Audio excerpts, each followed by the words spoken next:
Hi, my name is Eddie C, and welcome to my positive podcast. I'll bring you positive stories of people from all walks of life because everyone has a story to tell. Hi, this is Eddie C, and welcome to my positive podcast. We're at this lovely location here, Seraphine, the Art of Living here in Antwerp. I have a very special guest with me today. As always, my guests are always special. This young lady is a dancer, a choreographer. She does a lot of other spiritual-minded things with her voice and singing, and she's a very, very multi-talented young lady. Please welcome Miss Wendy Honestly. Thank you, Eddie. So, Wendy, can you give my listeners and my viewers a little bit of information about yourself? You know, because you're not from Antwerp originally, but you're more from. No, I was born in Sint-Niklaas. Yeah. Yes. And how did you get involved with your dancing and all the other things you're doing? Ever since I was a little girl, when I was 6 years old, I used to be in the garden and I started to invent phonetic English songs as a kid on the swing chair. Mm-hmm. And I recorded myself in my bedroom, and then I announced myself as well. And we used to live on a street where there was a cafe on the corner. Mm-hmm. And I used to hear all these nice 80s pop songs, so I got to sing along with them. So that is my first encounter with music. And then as I was 13 years old, my mom, she subscribed me for a dance class, jazz dance. It was in my school. And before that, I was very, very shy. And as I started to dance, I started to develop myself and become more extroverted. And then I really got addicted to dancing. And I started to do auditions in Antwerp as well. I started to dance with companies.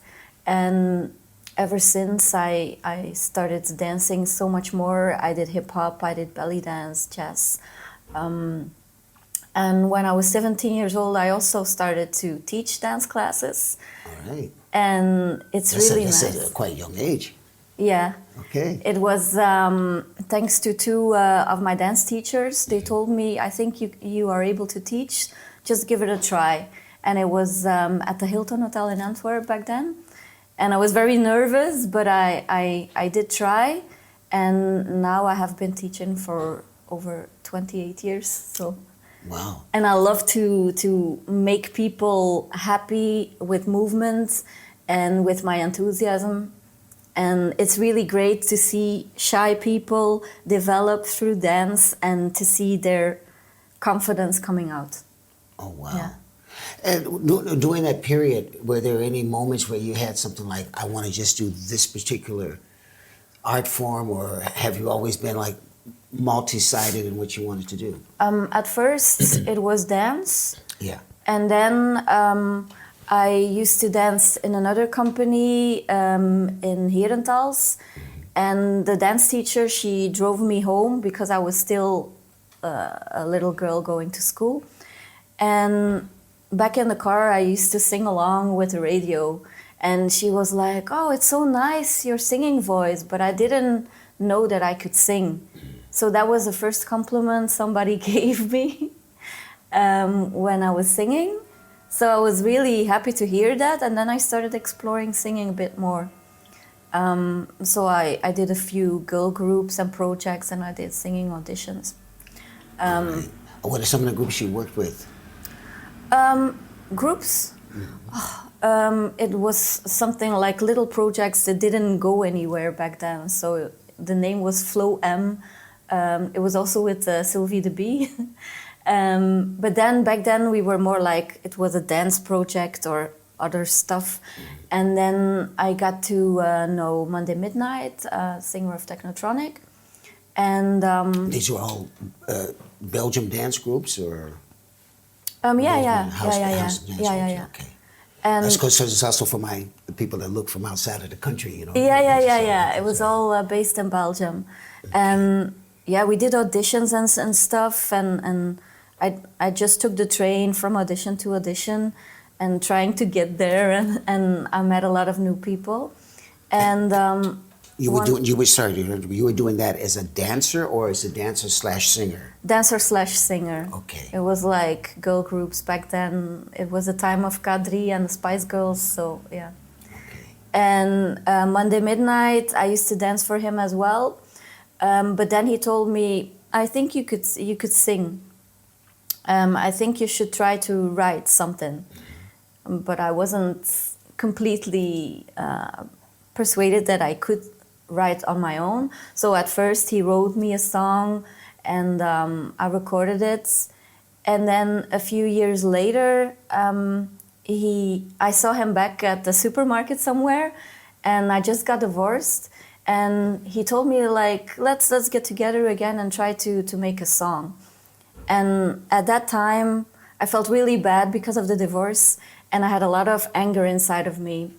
So I wanted to rap, but I told him I cannot write songs. You have to write it for me. And I think the title should be "Let a Woman Be a Woman." All right. Okay, just to interrupt you, so how long you were married at a very young age? Yeah, when I was 20 until 29. Yeah. Okay, and so at 20, I made a song with Monday, and then 10 years later, when I danced for him, he asked me, like, let's write a song together. Okay. And so I tried to write the rap, and he wrote the lyrics of the song, and that was the first song I wrote, "Let a Woman Be a Woman." All right. Wonderful. And is that something that has been, how long ago was that released? It wasn't officially released, but we did perform it live. Oh. And so it was like the start of my music career, because before I didn't know I could be a songwriter. I was convinced I couldn't write, only copy and sing covers. Okay. So thanks to Monday, I discovered that part of myself. Okay, and are you writing a lot of songs now at the moment? At the moment, I'm not writing that much, but back in the days I used to write a lot, and I have like 10, 11 songs that I still perform live. Okay, that's fantastic. You have a wonderful voice. I mean, I've worked with you in my studio, home studio as well, and one of the songs that you did a cover of, and fantastic voice. Thank you. Let me ask you another question. Outside of your music, what are some of the other things you like to do? I love to dance, and I think that goes back to when I started to dance when I was 13. My teacher, she was a great Prince fan, and she always put on his music. And then I started to dance in another company, and I wanted to go with that teacher to the concert of Prince because I was really inspired by him, but she didn't want to go with me in the end. So I was thinking like, should I go? Should I sell my ticket? But I was like, no, I really want to see Prince. So I took the train to Ghent, and I went by myself. And some people from Holland, they told me, he's taking a girl on stage. We saw another concert already, and it was really fun. So at that moment, I started praying. I asked God, like, please God, let this girl be me. If it's me, then for me it's a sign that I have to continue being an artist, dancing, singing. Oh, that's amazing. Okay.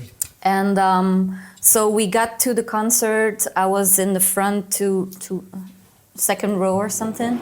And in the middle of the concert, he told, like, now it's time to dance. I want to see the Belgian girls dance. And he looked at me, he took off his sunglasses, and he said, "You." And that was my sign from the universe. That's awesome. That's cool. Like today I even wear purple right. nails. Right. And for me that was such a big a moment, because it was such a spiritual concert. He inspired me so much, and a bodyguard lifted me up, and I was on the stage in front of 13,000 people. And so I started to dance, and Prince, he came towards me, and he took my hand and he led me to the piano.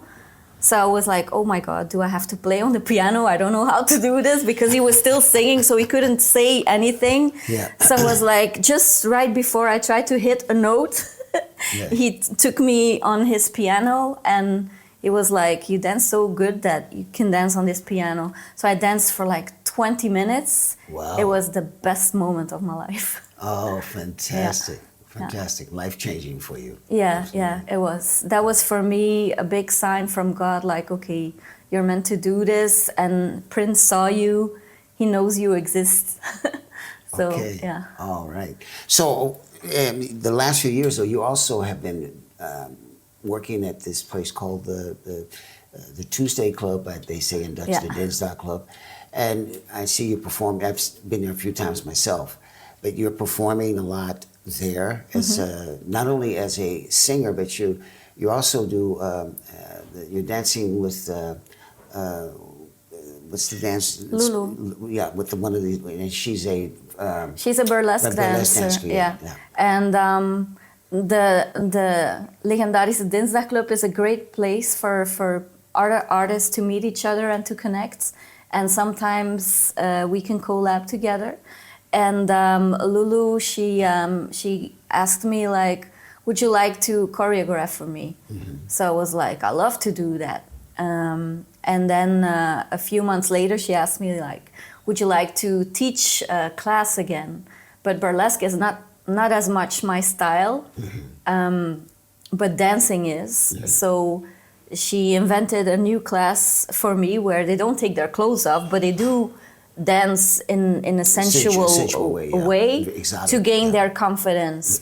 So for me, it's much like showgirl, Broadway, jazz dance. So I could develop my own style, and I started teaching again in January, and it's really nice. It's a nice bunch of ladies, and they give off such good vibes, and yeah, I love it. It makes me really happy, like to exchange that energy. And Lulu is a really great artist, so, and tomorrow we're performing, so. Okay, you're going to be performing again. So let me ask you a question outside of, because that was my original question, outside of your music. So outside of the dancing, outside of the singing, what are some of your other hobbies that you like? I love to read a lot. All right. Yeah. And what are some of the things that you're reading?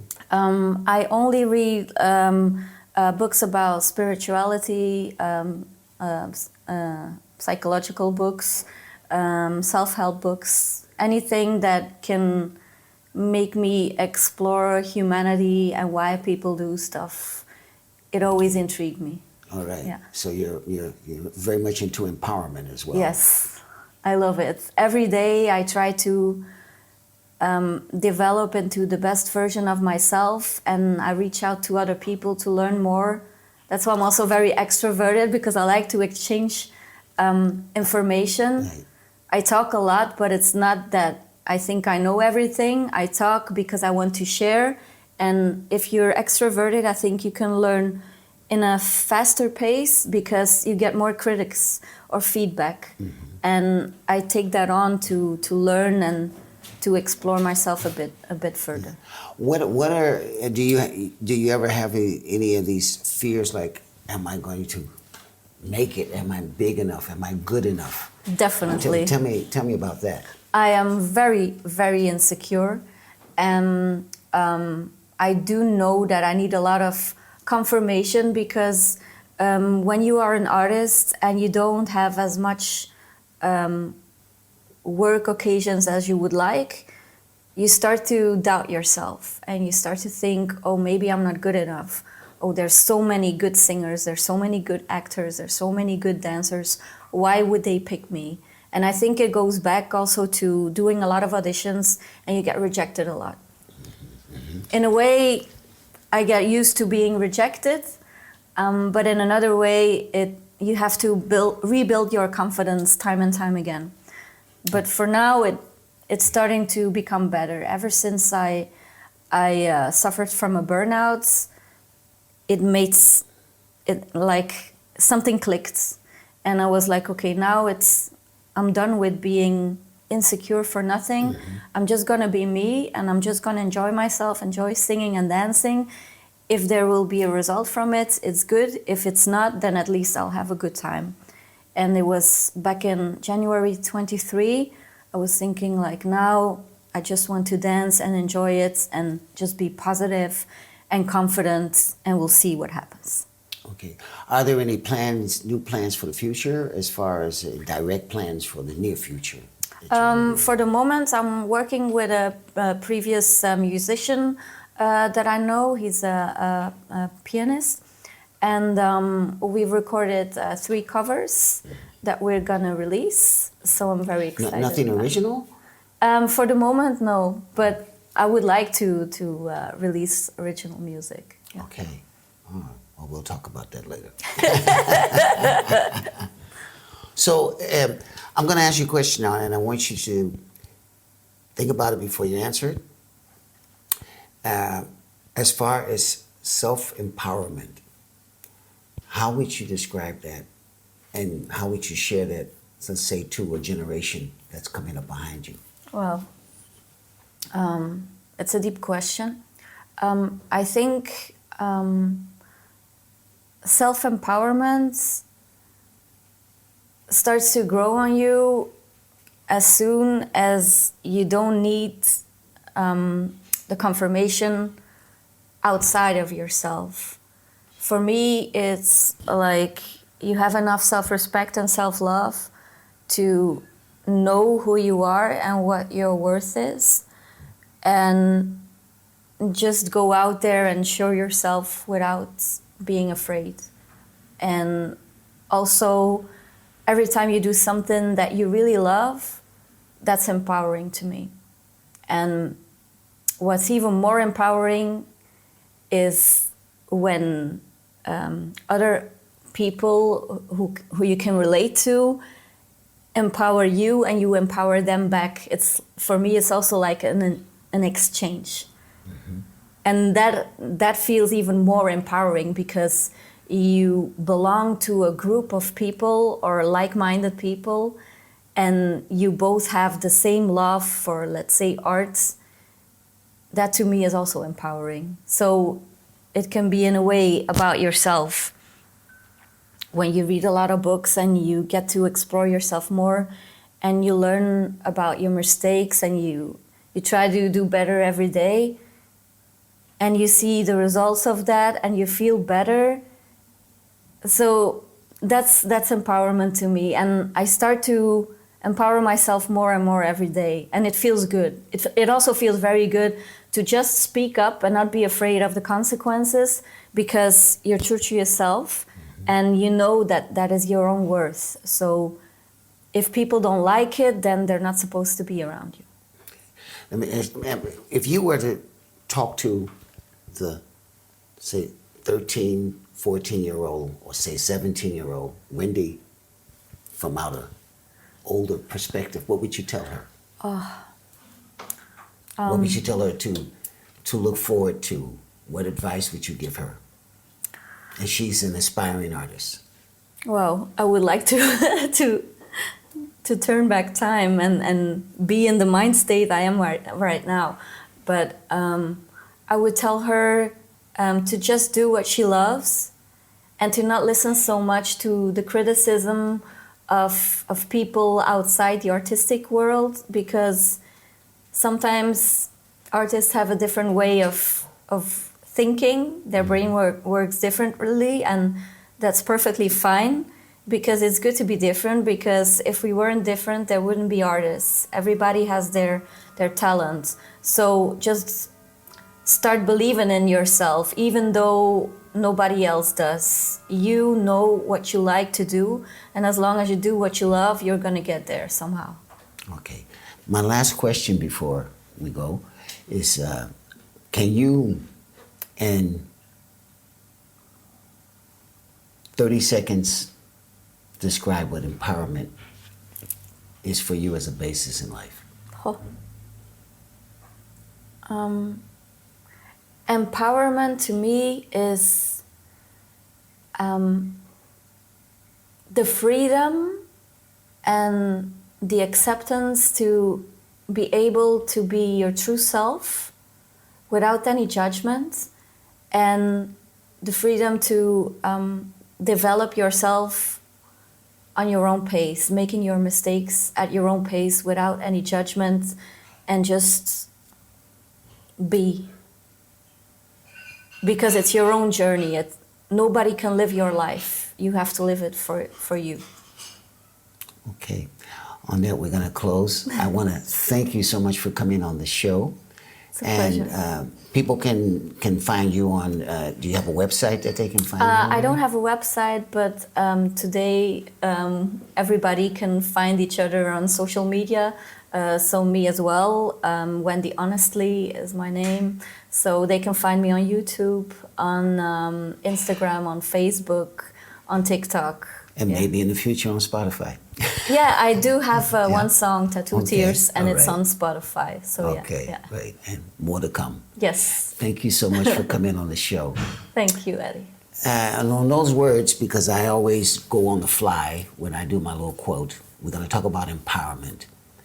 And what Wendy said, a lot of the things that she said, I truly agree with you. And empowerment, self-empowerment, it starts from within.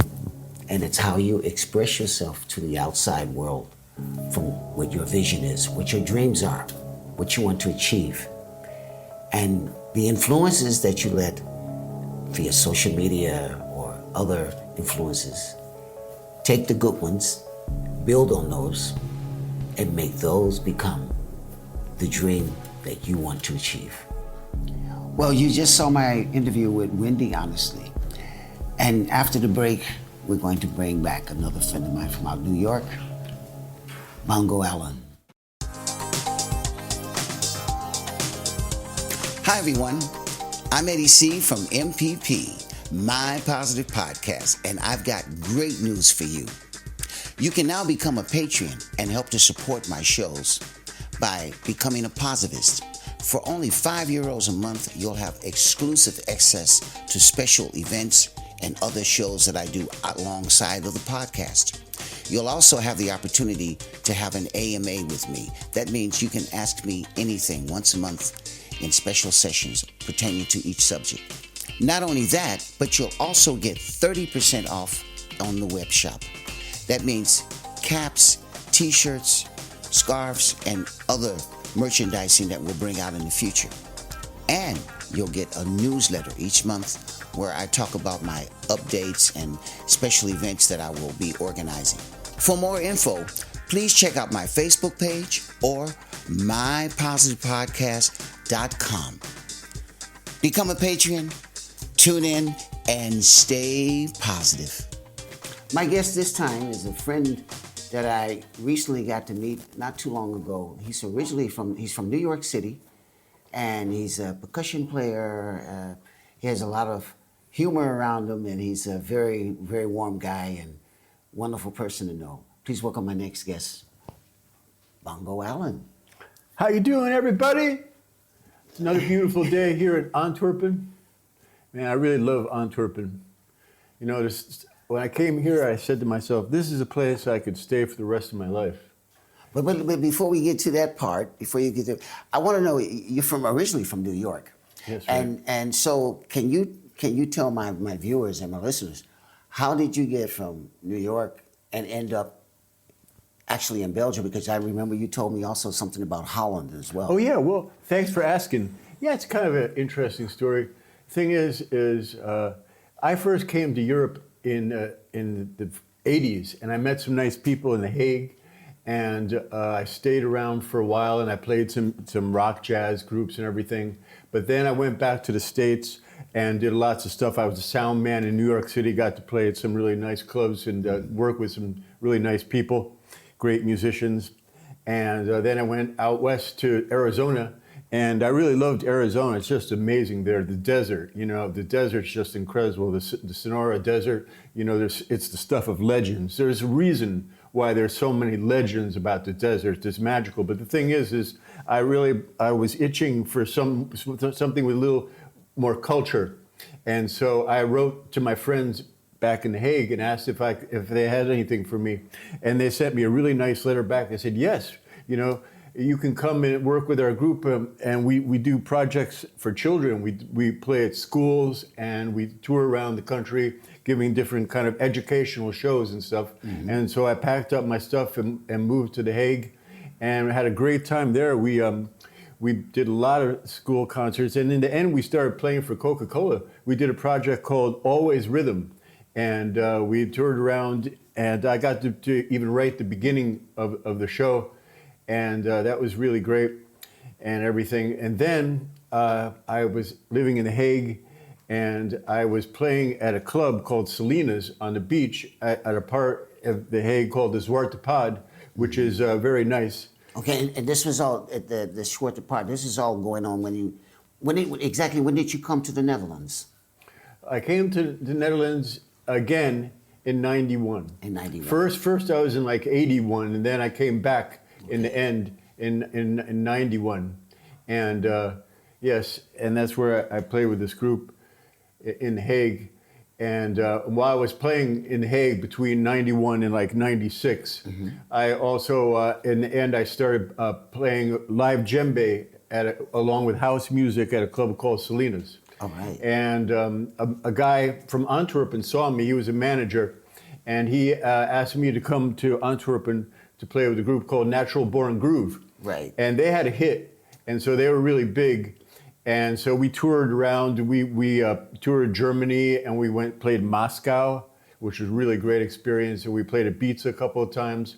But one of the guys in the group was a DJ at Café d'Anvers. And so I started accompanying him, and that's where I started playing live djembe, was in Café d'Anvers. Okay. And then after that, I got La Roca, and then I got the Zillion, which was really exciting. You know, Zillion is such a legend now. It's a legendary club, Yeah. discotheque, yeah. Because you were basically working a lot with DJs, right? Yes. You know, the thing is there's a lot of live music with DJs. It's really a great thing. You know, everything. You know, there's people that sing along with DJs and play keyboards, play drums. Yeah, I've worked with them as well. So. Yeah, it's really nice combination. And so I started doing live djembe with house music. And the nice thing about djembe is you can wear it around your neck, and you can mingle with the audience. Right. And that way you get really close to them, so you get the feedback right away. So you know if you're doing well just by the way they react to you and everything. And so I started doing that at the different clubs here in Belgium. And you're also playing. You also have a band that you're working with now. Yeah, well, I'm here in working. Antwerp? Yeah, I'm working with some different groups here, and it's really nice guys from the area. We play different places, and What are some of the bands you're working with? well, I play with a band called Homeless, but it's not. Don't think of it as the English word homeless. It's a Dutch word. It's an old Dutch word that actually means commotion. Okay. It's there's a television show, and so I like that. It's a translation. It also can mean like quarrel or ruzie in Dutch. I do speak Dutch, everybody. Ik hou van België en ik spreek ook Nederlands. It's belangrijk. Well, my listeners outside of the country probably won't Oh understand. yeah, okay, but hey, you listeners outside the country, you have to know that they really want you to learn Dutch when you move to Holland. In fact, when I went to Holland, when I just came back from the airport, they were like, "So, do you speak any Dutch?" And I was like, "Well, listen, I just arrived from the airport. Just give me a chance, please." And they said, "Okay, well, you know, you have to learn Dutch if you're going to live here." And so that's the way it is. Well, let me ask you another question. I know you're very big on humor. And, Right, okay. And because you were telling me some jokes the other day. And Yeah. So tell me how that came about. Because your dad was in. Well, that's a really nice question. This guy asked some nice questions.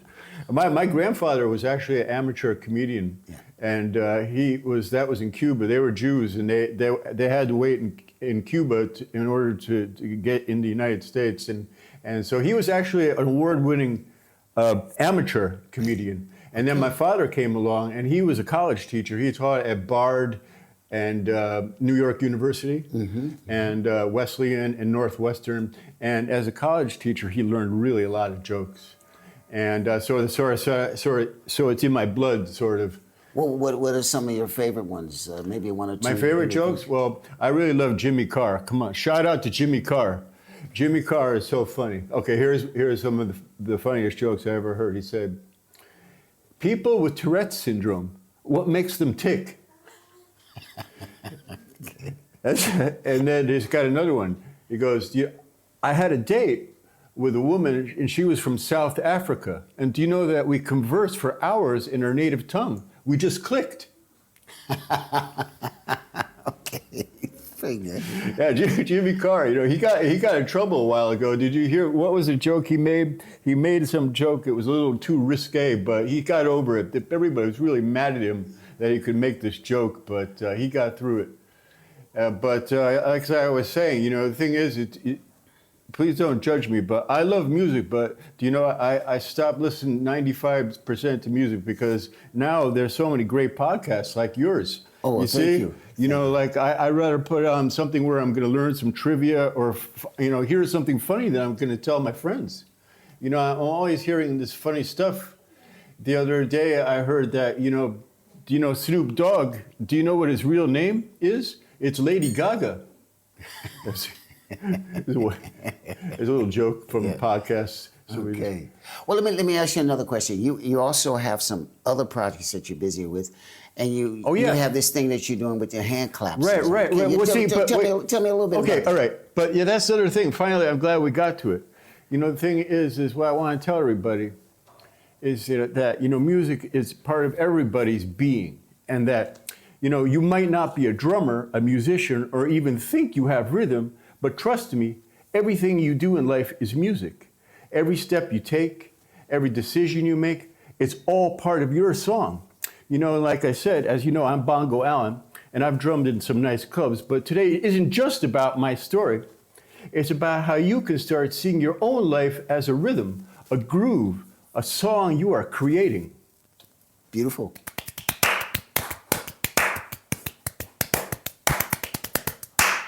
As we all know, rhythm is everywhere. The way we walk, talk, work, breathe, it's all rhythm. And did you ever think about how even success has rhythm, ups, downs, like a beat? I'd like to tell you a quick story. When I started drumming in the clubs, I realized that the best nights weren't just about music, they were about energy, flow, and connection. And that's exactly what life is. So what we want to ask you is, what's your rhythm? What's your groove? Right? Beautiful. Yeah. Beautiful. Let me ask you a subject. I want to know from your perspective, from your personal perspective, outside of what you just read, how do you see your rhythmic flow on a daily basis? Oh, that's interesting. Well, sometimes I have trouble putting my thoughts into words. But, you know, the thing is I'm all about exercise.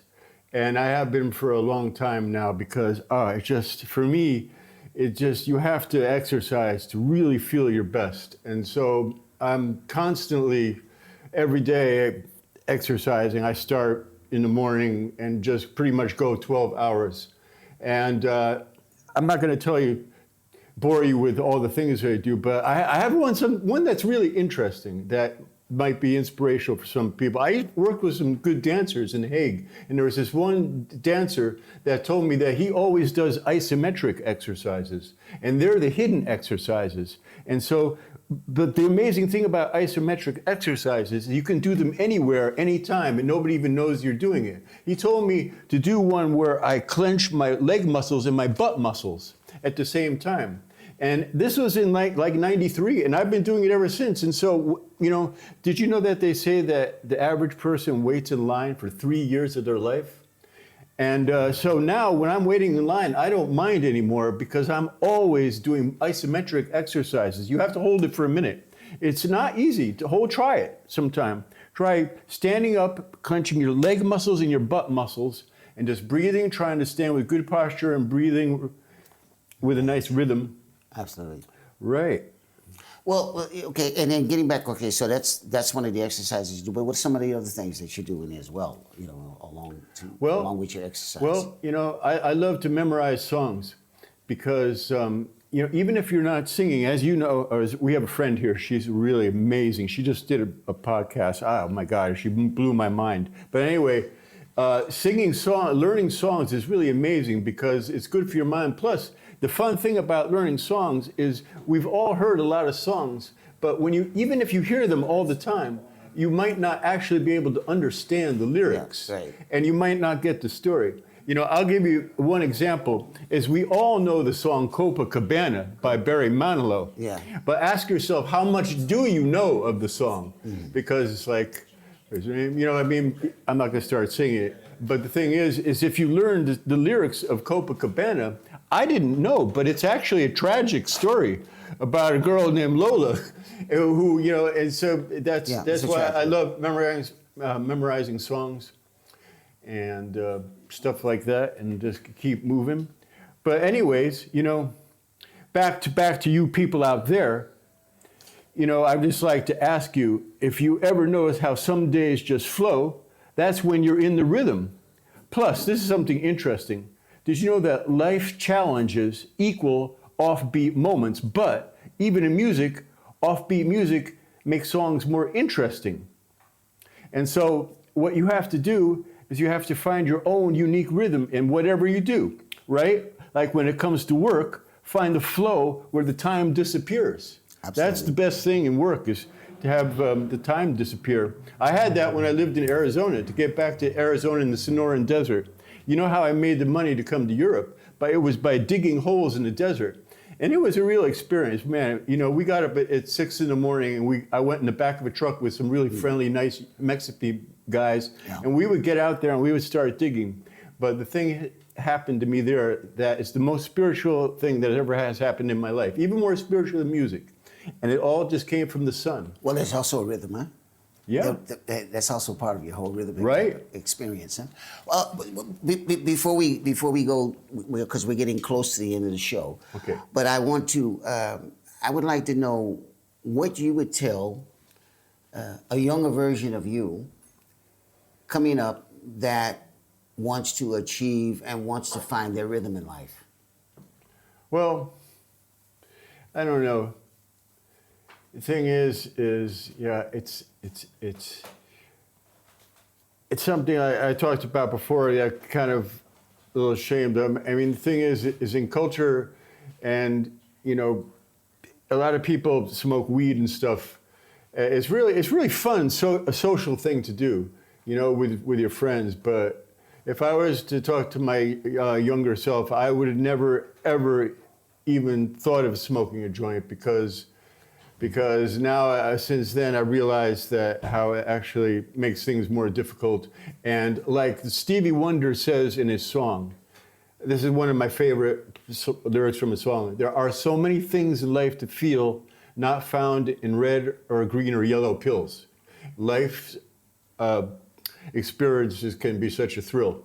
And so that's what I would like to say to myself. See, exercise, man, exercise is the greatest. You know, the thing is people talk a lot about energy, and you know, you're supposed to be able to get energy from drinks and stuff like that. But for me, the only way to get energy is by exercising every day and getting a good night's sleep, and then taking a shower, and then you feel great.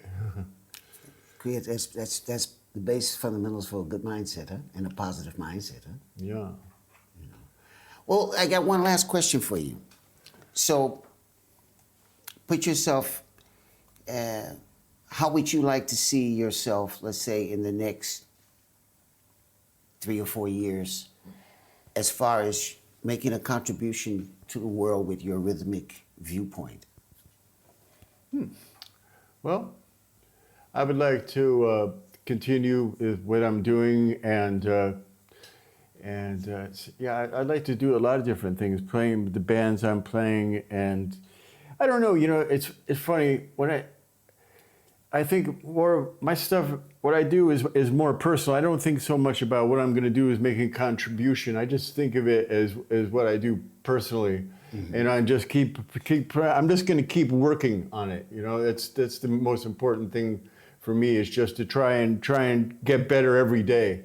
Is what I want to keep doing in the next 3 or 4 years, and try and memorize more songs, and meeting more people, and having a great time here in this amazing city, Antwerp, where I've met so many nice people and have so much great experiences. And you've met a wonderful girlfriend as well here. Oh, that's true.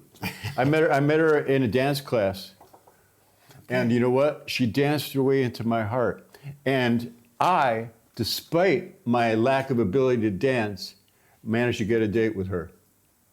That's wonderful, man. That's wonderful. I got one last question.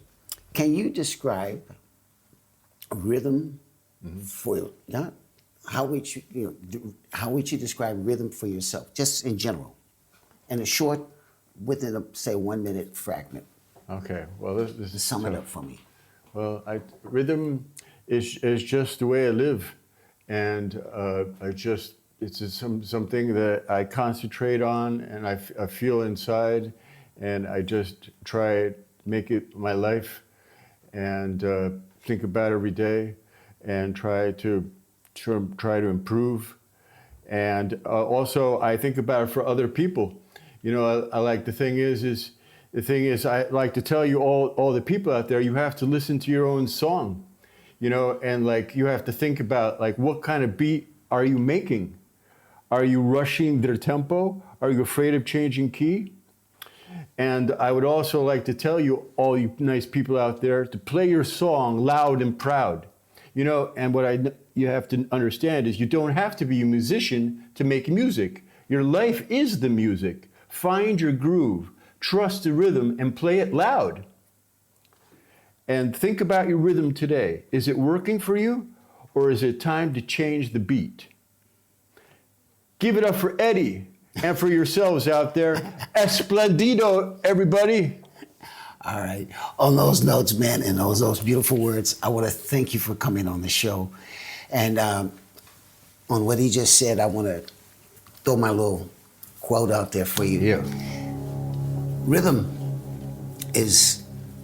it's everything from the moment you wake up until the time you close your eyes at night. It's a breath of fresh air. It's your work. It's your passion. The way you eat, the way you speak.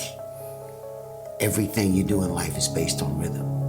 And the more that you become aware of your personal rhythmic flow, life will be just like a swim in a lake, even if you can't swim. On those words, thank you. We were here at this beautiful place, Seraphim, in Antwerp, the art of living. Place. And my guest, Bongo Alan. I'm your host, Eddie C., and this was My Positive Podcast. See you the next time, and remember, stay positive.